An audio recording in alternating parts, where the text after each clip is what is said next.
নমস্কার বন্ধুরা, আমি অরিন্দম চলে আসলাম আজকে এই মুহূর্তে বিরাট বড় একটা ডিএ আপডেট নিয়ে। ডিএ দেওয়া সম্ভব, রাজ্য চাইলে দিতে পারে, এটা কর্মচারীদের অধিকার, দাবি কনফেডারেশনের। পশ্চিমবঙ্গ রাজ্য সরকারি কর্মচারীদের মর্গ ভাতা নিয়ে দীর্ঘদিনের আইনি লড়াই চলছে। এই পরিস্থিতিতে কনফেডারেশন অফ স্টেট গভর্নমেন্ট এমপ্লয়িজের পশ্চিমবঙ্গ সাধারণ সম্পাদক শ্রী মলয় মুখোপাধ্যায় এক সাম্প্রতিক সাক্ষাৎকারে জোর দিয়ে বলেছেন যে রাজ্য সরকারের পক্ষে কর্মচারীদের বকেয়া ডিএ প্রদান করা সম্পূর্ণভাবে সম্ভব। তার মতে মূল সমস্যা সদিচ্ছার এবং আর্থিক অক্ষমতার নয়। শ্রী মুখোপাধ্যায় উল্লেখ করেন যে কর্মচারীরা গত 6 বছরে প্রায় 15,000 কোটি টাকার ডিএ বাবদ পাননি, যদিও রাজ্য সরকার আর্থিক সংকটের কথা বলেছে। সুপ্রিম কোর্ট সম্প্রতি রাজ্যকে 6 সপ্তাহের মধ্যে বকেয়া ডিএর 25% মিটিয়ে দেওয়ার অন্তর্বর্তীকালীন নির্দেশ দিয়েছে। এটি প্রমাণ করে যে ডিএ প্রদান একটি আইনি এবং সাংবিধানিক অধিকার, যা থেকে কর্মচারীদের বঞ্চিত করা যায় না।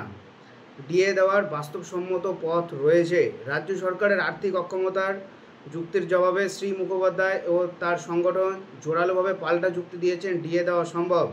তাদের বিশদ বিশ্লেষণে উঠে এসেছে যে রাজ্য সরকার বহু শূন্যপদে স্থায়ী নিয়োগ না করে চুক্তিভিত্তিক বা পুনঃনিয়োগপ্রাপ্ত কর্মচারীদের দিয়ে কাজ চালাচ্ছে, যার ফলে শুধুমাত্র বেতন ও পেনশন বাবদ সরকারের বিপুল অর্থ সাশ্রয় হয়েছে।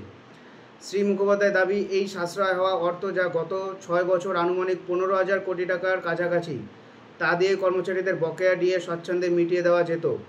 সুতরাং ডিএ দেওয়ার সদিচ্ছা থাকলে অর্থের অভাব বাধা দেবে না। তিনি আরও বলেন যে সরকার বিভিন্ন উৎসব ও অনুষ্ঠানের মেলা, খেলা, কার্নিভালের জন্য অর্থ বরাদ্দ করতে পারলে কর্মচারীদের ন্যায্য পাওনা মেটাতে পারবে না। এই যুক্তি গ্রহণযোগ্য নয়। তাই তাদের মতে ডিএ মেটানো কেবল ন্যায্য নয়, আর্থিকভাবেও সম্ভব। শ্রী মুখোপাধ্যায় পূর্ববর্তী বামফ্রন্ট সরকারের উদাহরণ টেনে বলেন, সেই সরকারও পে কমিশনের সাথে 16% মর্গ ভাতা দিয়েছিল, যেখানে বর্তমান সরকার 0 থেকে শুরু করেছিল। বর্তমানে রাজ্য সরকারি কর্মচারীরা 18% ডিএ পাচ্ছেন, সেখানে কেন্দ্রীয় সরকারও কর্মচারীরা 55% হারে ডিএ পাচ্ছেন, যা বৈষম্যমূলক। মুখ্যমন্ত্রীর ডিএ আন্দোলনরত কর্মচারীদের সম্পর্কে করা কিছু মন্তব্য, যেমন ঘেউ ঘেউ, নিয়েও তিনি সমালোচনা করে জানান যে হাইকোর্টে এই ধরনের মন্তব্যকে দুর্ভাগ্যজনক বলেছে। তার মতে আদালতের হস্তক্ষেপ ছাড়া সরকার নিজে থেকে ডিএ বৃদ্ধির পথে হাঁটেনি। সুপ্রিম কোর্টের নির্দেশ অনুসারে নির্দিষ্ট সময়ের মধ্যে পদক্ষেপ না নিলে মুখ্য সচিব এবং অর্থ সচিবের বিরুদ্ধে আদালত অবমাননার অভিযোগ আনা হতে পারে, যা পরিস্থিতির গুরুত্ব বুঝিয়ে দেয়। মর্গ ভাতা সর্বভারতীয় মূল্যসূচকের ভিত্তিতে নির্ধারিত, যা একটি অধিকার, এবং শ্রী মুখোপাধ্যায়ের মতে বর্তমান সরকার দীর্ঘ সময় ধরে এই অধিকার থেকে কর্মচারীদের বঞ্চিত করে রেখেছে, যা কেবল অন্যায্যই নয়, বরং সরকারের সদিচ্ছার অভাবকেই প্রকট করে।